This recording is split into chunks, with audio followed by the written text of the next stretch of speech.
హల్లెలూయా! దేవుని పరిశుద్ధ నామమునకు స్తోత్రం కలుగును గాక.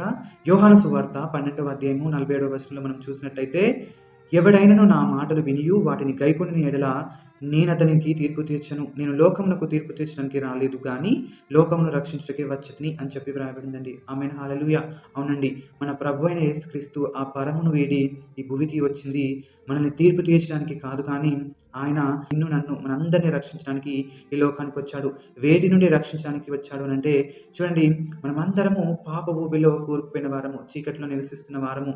కాబట్టి ఈ చీకటిలో నివసిస్తున్న మనల్ని, పాపంలో కూరుకుపోయి అపవాది కబంధల హస్తాల్లో చిక్కుకున్న మనల్ని దేవుడు విడిపించి మనకు వెలుగును అనుగ్రహించడానికి, మన జీవితంలోని చీకటిమయాన్ని తొలగించి మన జీవితాలను వెలుగుమయం చేయడానికి, అదేవిధంగా శత్రువుల నుండి మనల్ని కాపాడడానికి, అపవాది కుట్రల నుండి, అపవాది ఎలాగైతే మనము వానితో పాటు ఆ నిత్య నరకాగ్నిలో పడాలని చెప్పి ఆశించాడో, ఆ ఆలోచన నుండి మనల్ని విడిపించి ఆ నిత్య రాజ్యంలో మనం వారసులుగా చేయడానికి ప్రభువైన యేసుక్రీస్తు మన పాపం నుండి, మన దరిద్రత నుండి, మన లేమి నుండి, మన శాపములు, మన అపరాధం నుండి మనల్ని విడిపించి ఆయనతో పాటు మనము సదాకాలము ఉండులాగున, తండ్రి అయిన దేవునితో మనం సమాధాన పడులాగున దేవుడు మనల్ని రక్షించడానికి ఈ లోకానికి వచ్చాడండి. కాబట్టి ప్రియ దైవజనమా, నీవు ఆయనను రక్షకునిగా అంగీకరిస్తున్నావా? ఒకవేళ అంగీకరించినట్టయితే ఇంకా ఆలస్యం ఎందుకు?